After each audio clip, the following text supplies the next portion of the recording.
விஜய் பாஜக பக்கம் வராதுக்கு பல காரணங்கள் சொல்லப்படுது. ஒரு காரணம் 80 சீட்டு கேட்குறாரு, ஒரு காரணம் துணை முதலமைச்சர் கேட்குறாரு. இந்த டிமாண்டு வந்து எடப்பாடி ஒத்துக்க தயாராக இல்லை. அப்புறம் விஜயை கடுப்பேற்றின விஷயம் நயினார் சொன்னதை பாருங்கள். த்ரிஷா வந்து ஒரு மேட்டர்னு அது சொல்லக்கூடாது, தப்பு, லேடிஸ் தப்பாக பேசக்கூடாது. அது வந்து விஜயை ரொம்ப பாதிச்சு. அவங்களையும் எடுக்கிறீங்க, இடத்துட்டுங்க.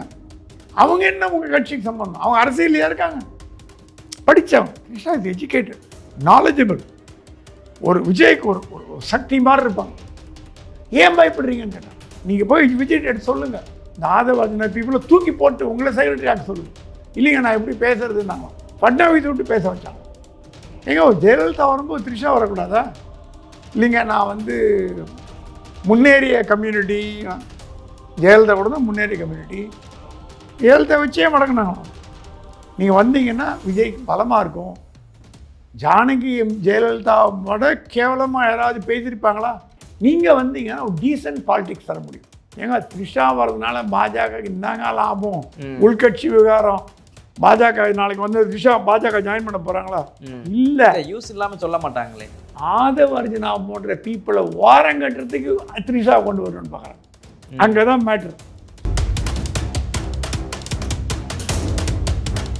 அமெரிக்காவில் ஆர்எஸ்எஸ் தடை பண்ணணும் அப்படின்னு சொல்லிட்டு ஒரு ஆணையம் அங்கே அவங்க கவர்மெண்ட்டுக்கு ஒரு தகவல் கொடுத்ததா ஒரு செய்தி வந்துக்கிட்டு இருக்கு. ஆர்எஸ்எஸ் தடை பண்ண என்ன சார் காரணம் இப்படி ஒரு செய்தி வர்றது? இந்த கவுன்சில் ஃபார் ரிலீஜியஸ் ஃப்ரீடம்ங்கிறது ஒரு ஃப்ராட் ஆர்கனைசேஷன். எல்லா பேப்பர்லையும் போட்டாங்க, அமெரிக்க அரசாங்கம் ஆர்எஸ்எஸ்ஸை பேன் பண்ண போது தப்பு. ராஷ்ட்ரிய சுயம் சேவக், அங்கே இந்துஸ்தான் சுயம் சேவக் பேர் வேற. ஹெச்எஸ்எஸ்ஸை நீங்கள் பேன் பண்ண முடியாது, ஏன்னா ஆர்எஸ்எஸ் தொடர்பு கிடையாது. ஆனால் ஆர்எஸ்எஸோட வேலையை திறம்பட அமெரிக்காவில் செய்கிறது ஹெச்எஸ்எஸ். நேம் வேற கிளவராக பண்ணிட்டாங்க, அப்பயே பண்ணிட்டாங்க. அமெரிக்க அரசாங்கத்துக்கு இதுக்கு ஸ்தான பிராப்தியே கிடையாது. நான் எழுதி கொடுக்குறேன் கவுன்சிலுக்கு, அது அமெரிக்கன் அரசாங்கத்தோட அமைப்பு கிடையாது. என்ஜிஓ சொல்ல ட்ரம்ப் கேட்பாரா? என்னங்க வேடிக்கையாக இருக்குது.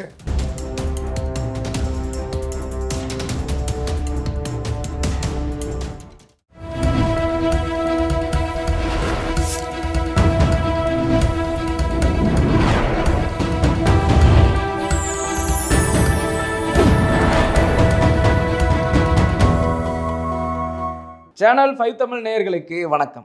இந்த நேர்காணலில் நம்மோடு இணைந்திருப்பவர் மூத்த பத்திரிகையாளர் திரு பிரகாசம் சுவாமி அவர்கள். வாருங்கள் அவரோடு பேசுவோம். சார் வணக்கம். வணக்கம். இப்போதைய சூழ்நிலைக்கு அரசியல் களத்தில் தாவேக்கான நிலை என்ன? ஏன்னா தொடர்ந்து விஜய் மீது சில அவதூறு கருத்துக்கள்லாம் பரவப்பட்டு வருகிறது, தனியாக நிற்கிறார். தாவேக்கா நிலைப்பாடு எதை நோக்கி போகும் இந்த தேர்தலில்? விஜய் பாஜக பக்கம் வராதுக்கு பல காரணங்கள் சொல்லப்படுது. ஒரு காரணம் 80 சீட்டு கேட்குறாரு, ஒரு காரணம் துணை முதலமைச்சர் கேட்குறாரு, ஒரு காரணம் 2.5 வருஷம் எடப்பாடி முதலமைச்சர், 2.5 வருஷம் நான் முதலமைச்சர். இதெல்லாம் எவ்வளோ தூரம் கன்ஃபார்ம்னு தெரியாது, கேள்விப்பட்ட தகவல்கள். இந்த டிமாண்டு வந்து எடப்பாடி ஒத்துக்க தயாராக இல்லை. அதனால் கூட்டணி பேச்சுவார்த்தை முடிஞ்சு போச்சு. அப்புறம் விஜயை கடுப்பேற்றின விஷயம் நயினார் சொன்னதை பாருங்கள். த்ரிஷா வந்து ஒரு மேட்டர்னு அது சொல்லக்கூடாது, தப்பு, லேடிஸ் தப்பாக பேசக்கூடாது. அது வந்து விஜயை ரொம்ப பாதிச்சு. அவங்களையும் எடுக்கிறீங்க, இடத்துட்டுங்க. அவங்க என்ன உங்கள் கட்சிக்கு சம்பந்தம்? அவங்க அரசியலையா இருக்காங்க. இது ரொம்ப தப்புங்க அப்படின்னு அவர் க்ளோஸ் ஃப்ரெண்ட்கிட்ட சொன்னான். ரொம்ப தப்புங்க, இது பாஜக பண்ணுற தப்புங்க, இதனாலே எனக்கு பாஜக. ஸோ இந்த பிரேக்கிங் பாயிண்ட் எங்கே வந்ததுன்னா த்ரிஷா மேட்டரில் பிரேக்கிங் பாயிண்ட் வந்து, இல்லைன்னா ஓரளவுக்கு வந்திருக்கும். அதுக்கு பாஜகவே தள்ள மண்ணாளி போட்டுச்சு, அது வேறு விஷயம். த்ரிஷா வந்து அவங்களும் பொலிட்டிக்கலாக ரொம்ப ஆக்டிவாக இருக்காங்க, அவங்க அரசியல் ஆசை இருக்குது, தப்பு இல்லைங்க. சினிமா நடிகர்கள் அரசியல் வரக்கூடாதுன்னு சொல்கிறதுக்கு நமக்கு நியாயம் கிடையாது. எம்ஜிஆர் ஜெயலலிதா வரலையா, கலைஞர் வரலையா, அண்ணா வரலையா, எஸ்.எஸ். ராஜேந்திரன் வரலையா, சிவாஜி கணேசன் இல்லையா, எல்லாரும், ராஜேந்திரன், எல்லாருமே அரசியல் ஆசை. த்ரிஷாவுக்கு மட்டும் வரக்கூடாதுன்னு எப்படி நீங்கள் சொல்ல முடியும்? அவங்களுக்கு அரசியல் ஆசை இருக்குது, அது அவங்களும் நர்ச்சர் பண்ணுறாங்க. அவங்க பாஜக தலைவர்கிட்ட வருத்தப்படுறாங்க, என்னங்க இந்த மாதிரிலாம் என்னை பிடிச்சி இருக்கிறாங்க, நான் அரசியலுக்கே வரல. அதுக்கு பாஜக சொன்னாங்க, வெரி குட், அரசியலுக்கு வந்துருங்க. ஏங்க ஜெயலலிதா வரும்போது த்ரிஷா வரக்கூடாதா? இல்லைங்க நான் வந்து முன்னேறிய கம்யூனிட்டி, ஜெயலலிதா கூட தான் முன்னேறிய கம்யூனிட்டி, ஜெயலலிதா வச்சே மடங்கினாங்க. நீங்கள் வந்தீங்கன்னா விஜய்க்கு பலமாக இருக்கும். யார் என்ன பேசுகிறாங்கிறதுலாம் கேட்காதீங்க. ஜானகி ஜெயலலிதாவோட கேவலமாக யாராவது பேசியிருப்பாங்களா? சேலையை பிடிச்சி எழுத்தாங்க தமிழ்நாடு அரசியலில். நீங்கள் வந்தீங்கன்னா ஒரு டீசன்ட் பாலிடிக்ஸ் தர முடியும். படித்தவங்க. Trisha is educated, knowledgeable. ஒரு விஜய்க்கு ஒரு ஒரு சக்தி மாதிரி இருப்பாங்க. ஏன் பயப்படுறீங்கன்னு கேட்டாங்க. நீங்கள் போய் விஜய் எடுத்து சொல்லுங்கள், இந்த ஆதவர்ஜன பீப்புளை தூக்கி போட்டு உங்களை செக்ரட்டரி ஆக்க சொல்லுங்கள். இல்லைங்க நான் எப்படி பேசுறதுன்னாங்களாம். ஃபட்னாவிஸ் விட்டு பேச வச்சாங்க பாம்பேல. பேச வச்சுட்டு இந்த மாதிரி அம்மா நீங்கள் வந்து நல்லவங்க, உங்கள் மேலே ஏதாவது பாஜக தலைவர் தப்பாக சொல்லியிருந்தாங்கன்னா அவரும் மன்னிப்பு கேட்டால் நாங்களும் மன்னிப்பு கேட்குறோம். நீங்கள் அதை மனசில் வச்சுக்காதீங்க. நீங்கள் வந்து ஏதோ வாய் தவறி வந்த வார்த்தை, உங்கள் மனசு ஆதங்கம் எங்களுக்கு புரியுது. உங்களை பேசியிருக்கக்கூடாது. ஏன்னா நீங்கள் அரசியல் இல்லாத ஒரு பெண்மணி. ஆனால் உங்களை பேசுனது தப்பு. பாஜக தலைமையே உணர்ந்தது, அதுக்கு உண்டான நடவடிக்கை எடுத்தாச்சு. தயவு செய்து அரசியலுக்கு வாங்க. நீங்கள் வந்தீங்கன்னா விஜய்க்கு ஒரு நல்ல ஒரு எதிர்காலம் இருக்குது. விஜய் முதலமைச்சரான துணை முதலமைச்சரெல்லாம் அப்படின்னு தூபம் போட்டதுக்கு என்ன காரணம்னு கேட்பீங்க. ஏங்க த்ரிஷா வர்றதுனால பாஜக இந்தாங்க லாபம், உள்கட்சி விவகாரம். பாஜக நாளைக்கு வந்து த்ரிஷா பாஜக ஜாயின் பண்ண போகிறாங்களா? இல்லை, யூஸ் இல்லாமல் சொல்ல மாட்டாங்களே. ஆதவ அர்ஜுனா போன்ற பீப்புளை ஓரங்கட்டுறதுக்கு த்ரிஷா கொண்டு வரணும்னு பார்க்குறாங்க. அங்கே தான் மேட்ரு. நாளைக்கு த்ரிஷா வந்துட்டாங்கன்னா பிஜேபி சொன்ன பேச்சு கேட்பாங்க. ஆதவ அர்ஜுனா டிஎம்கே சொன்ன பேச்சு கேட்டுருக்காரு, விஜயை நெருக்க விடாம பண்ணுறாரு. ஸோ அவங்க ஒரு கால்குலேட், இவங்க ஒரு கால்குலேஷன். அரசியல் என்பதே லாப நஷ்ட கணக்கு தான். ஸோ இது உண்மையாக பொய்யா வருவாங்களா மாட்டாங்களா நமக்கு தெரியாது. அவங்க ஃபேமிலி லேடி, தப்பாக சொல்லக்கூடாது, அவங்கள பற்றி குறையாக பேசக்கூடாது. அவங்களுக்கு அரசியல் ஆர்வம் இருக்கான்னா எல்லாருக்கும் இருக்குது, அவங்களுக்கு இருக்குது. தப்புன்னு சொல்ல முடியாது. ஆனால் எப்போ ஜாயின் பண்ணிப்பாங்க? சில பேர் சொல்கிறாங்க த்ரிஷா பாண்டிச்சேரி முதலமைச்சர் ஆகணும், அதெல்லாம் நான் ஒத்துக்க தயாராக இல்லை. அந்த அளவுக்குலாம் விஜய் பண்ண மாட்டார், ஆப்வியஸாக போய்டும். ஸோ அரசியலில் ஏதாவது ஒரு கொள்கை பரப்பு செயலாளர் அந்த மாதிரி கொடுக்கறதுக்கு வாய்ப்பு உண்டு. அது அவங்க விரும்பினாங்கன்னா, அதையும் சொல்கிறேன். அவங்க வந்து எனக்கு எந்த போஸ்ட்டுமே வேண்டாம், நான் அரசியலில் வரேன் அப்படின்னா கூட வரலாம். ஜானகி அவன் அப்படி தான் வந்தாங்க, போஸ்டர் இருந்தால் வந்தாங்க இல்லை. ஆகவே எல்லாம் சுற்றி பார்த்தீங்கன்னா விஜய் வந்து இப்போ வந்து ஒரு முடிவெடுக்க வேண்டிய தருணத்தில் இருக்கார்.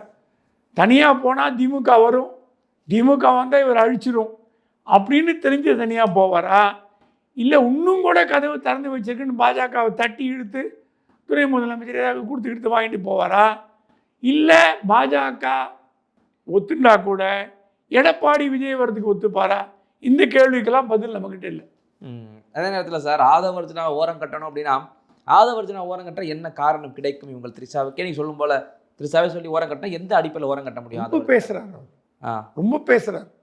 சிவி சர்மா ஒரு வார்த்தையை விட்டார் நேற்று. ஆமாம், நயன்தாரா பற்றி.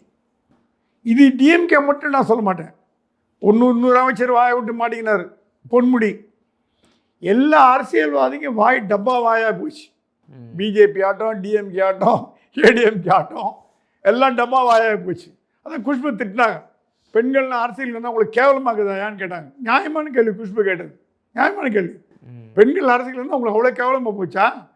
ஒரு ஆணை திட்டிக்கோ, பொம்பளை நீ நான் திட்டுறது, நாங்கள் எங்களுக்குள்ளே எங்கள் பேசிப்போம். கனிமொழி திட்டா. ஸோ என்ன ஆகிப்போச்சு, இப்போது இந்த மாதிரி வேடிக்கையெல்லாம் பண்ணுறதுனால பெண்கள் ஓட்டு யாருக்கு போகுங்கிறது பெரிய கேள்விக்குறி. ஆதவர்ஜனா சொன்னது வேற, சிவி சண்முகம் இந்த மாதிரி பேசுனது பெண்களுக்கே பிடிக்கல, இது பாஜகவுக்கு பிடிக்கல. பாஜக அதிமுக கேட்கறதுக்கு மூஞ்சி இல்லை. ஏங்க உங்கள் தலைவர் கூட தான் பேசினாரு, வாய் முடிக்க வேண்டியதுதான்.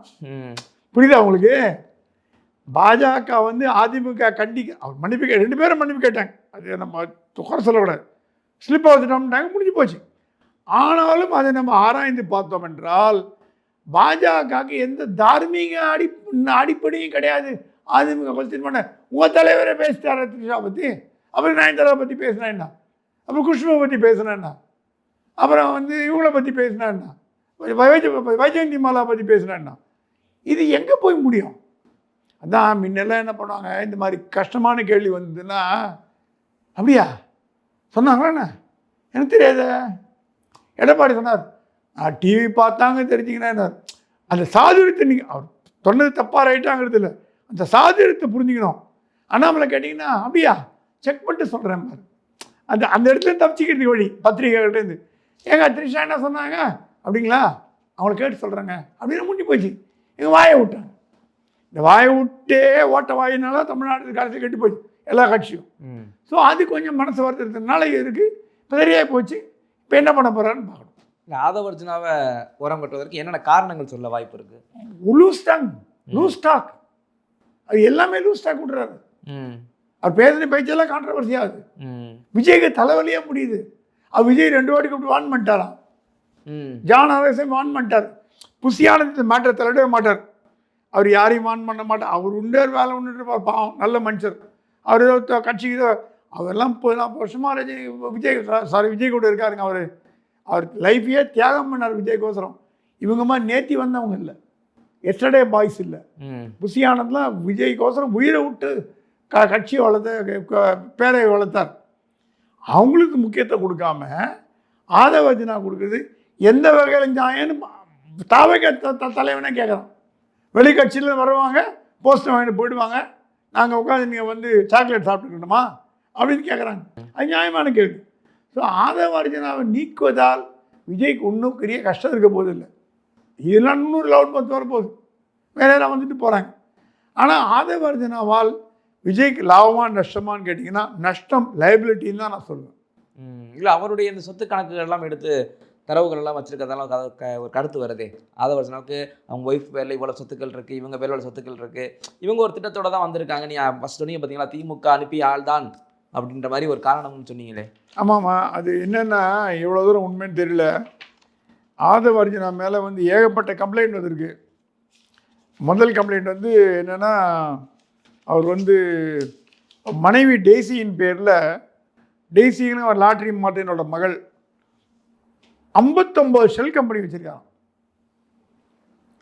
பேர் படிக்கிறேன், ஆனால் 10 நிமிஷம் ஆகும் ஷூட்டாக படிக்கிறேன். Best and Co Distributors LLP, Best and Co Gaming Solution LLP, Best and Co Gaming Traders LLP, Magnetic Realcon LLP, Groovy Infracom LLP, Best and Co Dealers LLP, Best and Co Traders LLP, Best and Co Merchandise LLP, Best and Co Enterprises LLP, Best and Co Associates LLP, Best and Co Agencies LLP, Oak Townships LLP, Elite Dwellers LLP, Ambitious Township LLP, Bloom Dwellers LLP, ambitious ஸ்கைபேஸ் LLP, Eminent Dwellers LLP, Giant City Promoters LLB.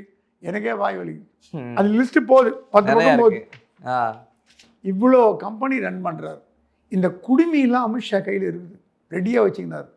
அதான் அமித்ஷா சொல்லி அமிச்சாங்களாம் ஒரு நம்பிக்கை தக்கத்திட்ட, ஆதவ அர்ஜுனானால விஜய்க்கு collateral damage வராமல் பார்த்துக்கங்க, அவர் மேலே நடவடிக்கை பாய போகுது, கூடிய சீக்கிரம் பாஞ்சிடும்.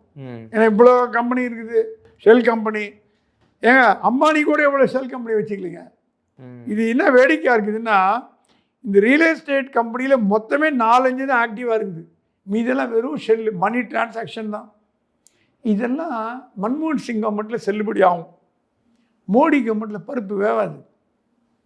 மோடி சொல்லிட்டாராம், விஜய் தனியாக போட்டி போட்டோம், வேட்டிக்கன்லேருந்து பணம் வந்தால் நான் முறுக்கிடுறேன், மிஷினரிலேருந்து பணம் வந்தால் ஸ்டாப் பண்ணுறேன், எங்கிட்ட வந்து பவர் இருக்குது, விஜய் விட்டுருங்க போட்டோம்.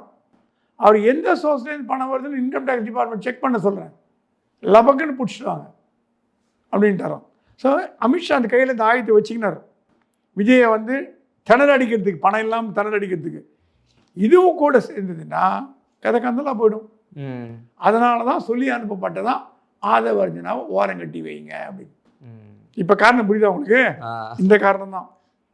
Okay sir. அதே சூழ்நிலையில் இப்போ அமெரிக்காவில் ஆர்எஸ்எஸ் தடை பண்ணணும் அப்படின்னு சொல்லிட்டு ஒரு ஆணையம் அங்கே அவங்க கவர்மெண்ட்டுக்கு ஒரு தகவல் கொடுத்ததா ஒரு செய்தி வந்துக்கிட்டு இருக்கு. ஆர்எஸ்எஸ் தடை பண்ண என்ன சார் காரணம் இப்படி ஒரு செய்தி வர்றதுக்கு? இந்த கவுன்சில் ஃபார் ரிலீஜியஸ் ஃப்ரீடம்ங்கிறது ஒரு ஃப்ராட் ஆர்கனைசேஷன், ஃபோர்ட் ஃபவுண்டேஷன் மாதிரி. அது அமெரிக்கா எல்லா பேப்பர்லையும் போட்டாங்க, அமெரிக்க அரசாங்கம் ஆர்எஸ்எஸ்ஐ பேன் பண்ண போது தப்பு. அமெரிக்க அரசாங்கத்துக்கு இந்த கவுன்சிலுக்கு சம்பந்தமே கிடையாது. ஒரு உதாரணத்துக்கு சொல்கிறேன், ஏதாவது ஒரு அமைப்பு, அதாவது ராஷ்ட்ரிய சேவா மண்டலி அப்படின்னு ஒரு அமைப்பு, அமெரிக்க ஜனாதிபதி பதவி விட்டு இறங்கணும் அப்படின்னு அறிக்கை கொடுத்து வச்சுக்கோங்க. அது அமெரிக்காவில் வந்து இந்தியாவோட அறிக்கைன்னு சொல்லுவாங்களா? இது என்ன ஒரு வேடிக்கைன்னா இந்த கவுன்சில் வாஷிங்டனில் இருக்குது, அமெரிக்கா தலைநகரம் வாஷிங்டன். இதுக்கு இந்த பதில் யாரும் சொல்ல மாட்டாங்க உங்களுக்கு. நான் கொடுக்குற பதில் யாரும் சொல்ல மாட்டாங்க. ஏன்னா நாங்கள் இருந்தோம் 25 வருஷமா. அமெரிக்காவில் ஆர்எஸ்எஸ் கிடையாது, அந்த அமைப்பு அமெரிக்காவில் கிடையாது. தடை செய்வதற்கு வாய்ப்பு இல்லை. எங்க இல்லாத அமைப்பை எப்படி தடை பண்ணுவீங்க? அங்கே ஹெச்எஸ்எஸ் இருக்கு, ராஷ்ட்ரிய சுயம் சேவக். அங்கே இந்துஸ்தான் சுயம் சேவக் பேர் வேற. சரவணா பவன், சரவணா கேஃப் வேற வேற. ஹெச்எஸ்எஸ் நீங்க பேன் பண்ண முடியாது, ஏன்னா ஆர்எஸ்எஸ் தொடர்பு கிடையாது. ஆனால் ஆர்எஸ்எஸோட வேலையை திறம்பட அமெரிக்காவில் செய்யறது ஹெச்எஸ்எஸ். நேம் வேற, நேம் வேற. கிளவராக பண்ணிட்டாங்க, அப்பயே பண்ணிட்டாங்க. இது இந்த கவுன்சில் வந்து இலுமினாட்டி கவுன்சில். இந்த கவுன்சில் ஃபார் ரிலிஜியஸ் ஃப்ரீடம் இருக்கே, பிரைவேட் ஏஜென்சி. இப்போ ஹென்றி திப்பாங்க வச்சிருக்காரு ஹியூமன் ரைட்ஸ் கமிஷன், அது அஃபிஷியல் ஹியூமன் ரைட்ஸ் கமிஷன் கிடையாது. அரசாங்கம் அமைக்கிறது தான் ஹியூமன் ரைட்ஸ் கமிஷன். இப்போ விசிட்டிங் கார்டு போட்டு போகிறாங்க, human rights commission, human rights commission. 10,000 human rights commission இந்தியாவில் இருக்குது, தமிழ்நாட்டில் 1000 இருக்குது. போனிக்காவது ஹியூமன் ரைட்ஸ் கமிஷன். அந்த ஹியூமன் ரைட்ஸ் கமிஷன் ஒரு உதாரணத்துக்கு சொல்கிறேன், டொனால்ட் ட்ரம்ப் பதவி விலக வேண்டும் அப்படின்னு ஒரு அறிக்கை விட்டுதுன்னா, இந்தியாவில் உள்ள human rights commission Donald Trump பதவி விலக வேண்டும் என்று கூறினார் போடுறது எவ்வளோ பொய்யோ அதே பொய் கவுன்சில் ஃபார் ரிலிஜியஸ் ஃப்ரீடம் ஆர்எஸ்எஸ்ஐ பேன் பண்ணும், விடக்கூடாதுன்னு சொல்கிறது. அது ஒரு அமைப்பு. அது அமைப்போட தீர்ப்பை டெமோக்ராட்டிக் கட்சியும் எடுத்துக்கிறது இல்லை, ரிப்பப்ளிகன் கட்சியும் எடுத்துக்கிறது இல்லை. கலிஸ்தான் எங்கன்னா இந்தியாவில் சீரியஸாக எடுத்துக்கிறாங்களா? அந்த மாதிரி ஒரு அமைப்பு. ஸோ இந்த அமைப்பை வந்து பெருசாக எடுத்துக்கணும். ஆனால் ஆர்எஸ்எஸ் தலைவர்கள் அமெரிக்காவுக்கு போயிட்டு வராங்கன்னா ஃப்ரீயாக போயிட்டு வராங்க. மோடி ஒரு காலத்தில் விசா கொடுக்காம போயிட்டு வர்றாங்க. அதே சமயத்தில் இந்திய காங்கிரஸ் சொல்லியிருக்கு, அவங்க ட்விட்டர் பக்கத்தில் போட்டிருக்காங்க, சரியான ஒரு முடிவு, நீங்கள் வந்து ஆர்எஸ்எஸ் தடை பண்ணணும், அவங்களுடைய அசட்லாம் நீங்கள் உடனே பறிமுதல் பண்ணணும், முக்கியமாக ஆர்எஸ்எஸ் மெம்பர்ஸை அலோவ் பண்ணாதீங்க அமெரிக்காவுக்குன்னு சொல்லி காங்கிரஸ். தவறான புரிதல். அமெரிக்க அரசாங்கம் நீங்கள் தடை பண்ணித்தனா நீங்கள் சொல்கிற பாயிண்ட் விஷயம். அமெரிக்க அரசாங்கம் ஆர்எஸ் தடை பண்ணிட்டுங்க, ஆர்எஸ் எல்லாம் விசா கொடுக்க மாட்டோம், பேன் பண்ணுவோம், நாட்டுக்குள்ளே வரக்கூடாது, அரசு அவங்க சொத்துக்களை பறிமுதல் பண்ணுவோம். அமெரிக்க அரசாங்கத்துக்கு இதுக்கு ஸ்தான பிராப்தியே கிடையாது. நான் எழுதி கொடுக்குறேன் கவுன்சிலுக்கு, அது அமெரிக்கன் அரசாங்கத்தோட அமைப்பு கிடையாது, என்ஜிஓ. என்ஜிஓ சொல்ற ட்ரம்ப் கேட்பாரா? என்னங்க வேடிக்கையாக இருக்குது. காங்கிரஸோட அறிவில்லாத புத்தி. நான் எழுதி கொடுக்கறது என்ன, நான் சொல்கிறத சேலஞ்ச் பண்ண சொல்லுங்க பார்க்கலாம். எந்த காங்கிரஸ்காரனே சேலஞ்ச் பண்ண சொல்லுங்க. கவுன்சில் வந்து அமெரிக்க அரசாங்கத்தோட ஒரு கட்டுப்பாடு இருக்குன்னு சொல்லுங்க. நான் பேரை மாற்றிக்கிறேன். 25 வருஷம் அங்கே இருந்து நான் கவர் பண்ணேன் வாஷிங்டனில். அது ஒரு என்ஜிஓ. அவன் அப்பப்போ அப்படி தான் அடிக்க விடுவான். அந்த என்ஜிஓ ரன் பண்ணுறது கம்யூனிஸ்ட்டு. அமெரிக்காவே கம்யூனிஸ்ட் கையில் போயிட்டு வருதுன்னு கேள்விப்படுறோம். நியூயார்க் மேயர் கம்யூனிஸ்ட், மற்ற மாநிலங்களில் இருக்க செனட்டர்லாம் கம்யூனிஸ்ட் ஆகிட்டாங்க. அது எண்ணி கம்யூனிஸ்ட் மாறப்போதோ தெரியல. அதுக்குள்ளே ஜனங்க வீழ்ச்சிங்கன்னா உண்டு. ரஷ்யா கம்யூனிஸ்ட்லேருந்து வெளியில் வர பார்க்குது, சைனா கம்யூனிஸ்ட்லேருந்து வெளில வர பார்க்குது, அமெரிக்கா கம்யூனிஸ்ட் உள்ளே போக ஆரம்பிச்சிச்சு. இதுதான் உலக வரலாறோட வேடிக்கை. காலச்சக்கரம் சுழன்று வரும்ன்ற மாதிரி சைனா கம்யூனிஸ்டான்னு சொல்கிறதே கிடையாது எங்கேயுமே. பீப்புள்ஸ் ரிப்பப்ளிக் ஆஃப் சைனான்னு சொல்லுது, கம்யூனிஸ்ட் ரிப்பப்ளிக்னு சொல்ல, பிசிஆர்னு சொல்லுது. அந்த மாதிரி இவங்க என்ன நினைக்கிறாங்கன்னா, ஒரு அமைப்பு சொல்கிறத வந்து ஒரு அரசாங்கம் சொல்கிற மாதிரி திருச்சி சொல்கிறாங்க. அது தவறான போக்கு. அது மட்டும் இல்லாமல் ராவையும் சொல்லியிருக்காங்களே, ராவும் வந்து நம்ம தடை பண்ண வேண்டிய ஒரு இதுதான் சொல்லி இவங்க கொடுத்துருக்காங்க. ஆர்எஸ்எஸ் நீங்கள் சொல்கிறீங்கன்னா ஏதோ சம் ரீசன் இருக்கும், மத அடிப்படையில். ராவை சொல்கிறாங்கன்னா ஆட்டோமேட்டிக்காக எல்லா நாடுகளிலுமே இருக்குதா? நான் ஒரு விஷயம் ஒன்று சொல்லிட்டோம் உங்களுக்கு. அமெரிக்காவில் இந்திய தூதரகம் இருக்குது, 6 துணை தூதரகம் இருக்குது. இந்த 6 அமைப்பில் பொலிட்டிக்கல் கவுன்சில் அப்படின்ற தூதர் என்ற போர்வையில் அமெரிக்காவுக்கு செல்பவர் ரா ஏஜென்ட். இது அமெரிக்கா அரசாங்கத்துக்கு நல்லா தெரியும். அமெரிக்க அரசாங்கத்துக்கு நல்லா தெரியும். ரஷ்யாவிலேருந்து இந்தியாவுக்கு அனுப்பப்பட்ட தூதர், துணை தூதர், அதிகாரி, தூதர் கூட இல்லை, அதிகாரி கேஜிபியாக தான் இருப்பார். இந்தியாவிலேருந்து மாஸ்கோவில் இருக்கிற அதிகாரி ராவா தான் இருப்பார். இது உடன்படிக்கை. என்ன சொல்லுவாங்க, உங்கள் நாட்டை நான் வேவு பார்க்க மாட்டேன், எங்கள் எதிரி நான் வேவு பார்க்குறேன். அமெரிக்காவில் ரஷ்யாவில் ஒரு உதாரணத்துக்கு சொல்கிறேன். கேஜிபி கண்ட்ரோலில் இந்திய தூதரகம் இல்லை. இந்திய தூதரகம் அது தனிப்பட்ட முறையில் இருக்கும். அங்கே ஆஃபீஸர் இருந்தாங்கன்னா அவங்க ரஷ்யா உளவு பார்த்தா தான் தப்பு. அங்கேருந்து சைனாவையோ பாகிஸ்தானையோ உளவு பார்த்தா ரஷ்யா கண்டுக்காது. இப்போ ரஷ்யாவோட தூதரக அதிகாரி டெல்லியில் உட்காந்துருக்காரு. டெல்லியை உளவு பார்த்தா தான் தப்பு. நீ பாகிஸ்தானியோ பங்களாதேஷையோ ஸ்ரீலங்கையை உளவு பார்த்தா இந்தியா கண்டுக்காது. இது ஒரு ஒரு ஒரு அண்டர்ஸ்டாண்டிங், எழுதப்படாத உடன்படிக்கை.